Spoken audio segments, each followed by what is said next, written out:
Magandang araw mga amo at welcome sa College Topics. So sa video na to ay pag-uusapan natin itong katatapos-tapos lamang na press briefing ni Pangulong Bongbong Marcos at syempre kukomentuhan din natin itong mga nagaganap na pag-aresto sa mga di umano ay kinasuhan na ng mga DPWH employees o yung mga opisyal ng DPWH na sangkot dito sa maanomalyang flood control project. Siguro. Kani-kanina lamang ay naglunsad o nagsagawa ng press briefing si Pangulong Bongbong Marcos at syempre katulad ng inaasahan natin ay naging matipid lamang ang kanyang mga sagot at well, usually around 20 or 21 lamang ang tinagal yung kanyang briefing at kalahati nito ay hinugol lamang niya sa pagpapaliwanag ng mga ikama ng mga developments ng ilang mga ahensya ng gobyerno at syempre yung paggamit ng AI. So nakikita ng ating gobyerno na mahalaga ang paggamit ng AI. So the rest naman is syempre yung mga tanong ng mga journalist dito at dalawang katanungan ang umukaw ng aking issue. Sa una ay syempre ang sa pag-aresto dito sa mga sangkot sa flood control project dito nga po sa korupsyon na to. At syempre, ang magiging sagot nga lang ng Pangulo dyan ay katulad ng mga nauna niyang mga press briefing ay kasuhan ang dapat kasuhan at well, sa tingin ko ay kumbaga pababayaan niya na harapin ni Martin Romualdez ng kanyang pinsan itong mga aligasyon na to at nakapagbigay na rin naman ako ng komento patungkol diyan at well, uulitin ko lamang na syempre marami ang nagsasabi na ito ay sa lamang palabas at itong mga pag-aantalang nagaganap na to ay kumbaga ginugol para sa isang isang palabas, isang preparasyon kung paano makakalusot ang mga dapat makalusot. Hindi ba? So, halimbawa doon ang samantanong sa aking eleksyon ay nagtanong patungkol nga po dito sa kung estado ng relasyon nilang mga kapatid ni Senator Aldo Marcos at well, limitado lamang ang naging sagot niya pero doon sa huli na sinagot niya ay medyo lalawakan lamang natin ang konti at magbibigay tayo ng konting paliwanag. Siyempre, kunin din natin yung yung side ni Pangulong Bongbong Marcos bilang isang kapatid siguro. Well, katulad nga po ng hinihiling ng marami ng mga kritiko at ng mga posisyon ay hindi mapagbibigyan tulad ko ng hindi na draft ng mga kritiko. So, off the table ako, ito personal lang ako sa tingin ko dapat talagang ipakita niya, di ba? Na once and for all kailangan maitabi na o maisagpagi na conclusion na ito patungkol nga po sa di umano ay paggamit ng ating Pangulo ng pinagbabawal na substance. So, pero magkaganon man siyempre bilang Pangulo, karapatan pa rin hindi natin siya mapipili. Pero siyempre, hinihingi na ng marami yan. So, sa tingin ko, dapat pag-isipang mabuti ni Pangulong Bongbong Marcos yan. At pagdating naman dito sa relasyon nilang magkapatid, Well, talagang kung kukunin natin ang ika nga paliwanag ng mga taong nakapalibot sa kanya at ng maging ni Pangulong Bongbong Marcos ay napakapangit nga naman din na siyempre na ang problema ng isang pamilya ay ibubuyang-yang mo o ilalahad mo pa sa madla. Lalong-lalo na sa kaso nila na sila ay isang prominenteng pamilya. At siyempre, nasabi ko na to dati na kapag ka ikaw ay may kaanak, lalong-lalo na mga kadugo, kapatid, at ika nga siya ay gumagamit ng pinagbabawal na gamot, ito'y hindi lang niya kapintasan. Kapintasan din to, siyempre, ng buong pamilya. Hindi ko ba? Kahiya-hiya nga naman. At hindi na nga dapat ika nga ipangalandakan pa. Kumbaga, tama rin si Senador Lacson na hindi ika nga hindi ugali ng isang pamilyang Pilipino ang iginalaw ni Senador Amy Marcos. Pero, siyempre, may pangontra din tayo dyan. At ito po ay sila ay mga public figures, hindi ho ba? Mga public servants sila. At ang kanilang ika nga pribadong buhay ay kaakibat na o halos pansamantalang pagmamay-ari na ng publiko dahil sila ay mga aktibong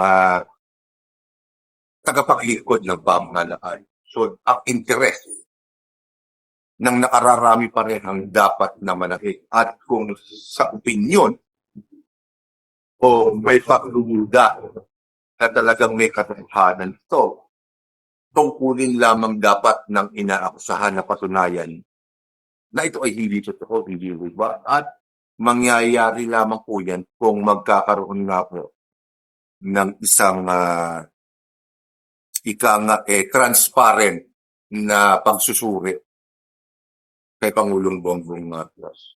Pero magkaganon man, hindi ko rin na sinasabing mali si Senador Pangkilo Lacson dahil ika nga ugaling Pilipino talaga yan. Pero siyempre, kailangan may mga ugali tayong mga Pilipino na kinakailangan ng pamilya. Hindi. Kasi pagka ang problema ay ika nga hindi na kaya ng pamilya. Hindi na kaya ng pamilya. Siyempre, kailangan humingi ka na rin ng tulong sa iyo. Yan na para sa akin lamang, sa ganang akin lamang. Sad to say nga lang po na talagang sila po ay mga public figures. Pagmamay-ari ganyan sila ng public. At syempre, bilang mga pinaglilingkuran, karapatan lamang na malaman natin kung mentally and physically fit ang ating mga tagapagmumuhay. Hindi naman masama rin tingin nila. Hindi po ba? Ngayon, pagdating dun sa mga bagay na yan, siyempre, iiwan na rin natin yan.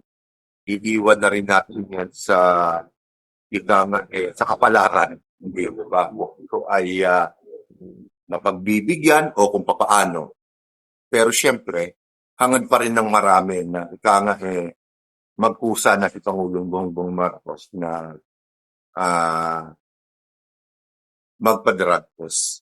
Dahil ngayon, ang gustong palabasin ng mga kaalyado na ay panandalian lamang kung issue na unti-unti na kumukuha.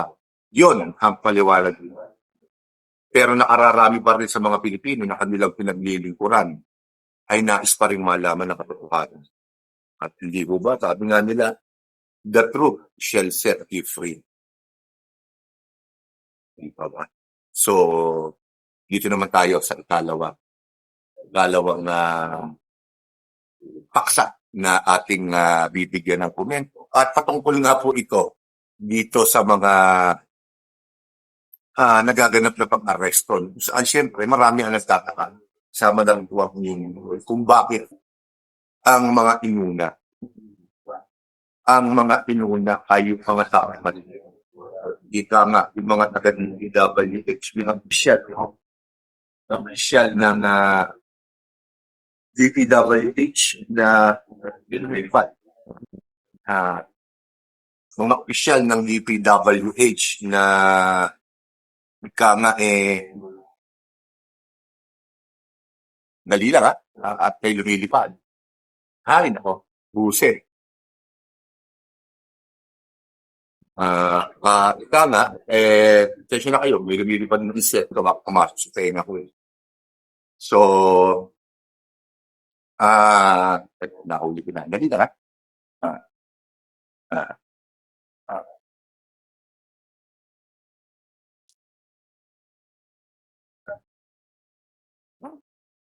Ay nako, hirap talaga yun. Wala kang studio. Ika nga.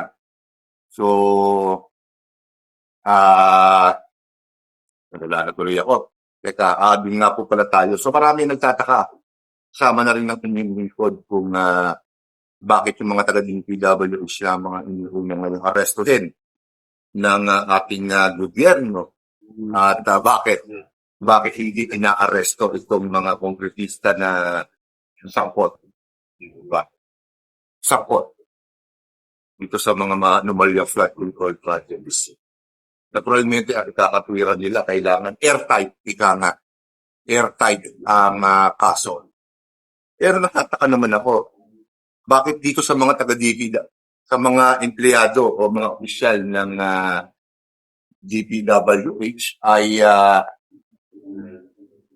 ura-urada airtight na. Airtight na agad yung kaso nila. Hindi mo ba? Hindi naman ito yung mga inaasahan ng Pilipino na dapat mauna. Pero tama sila, di ba?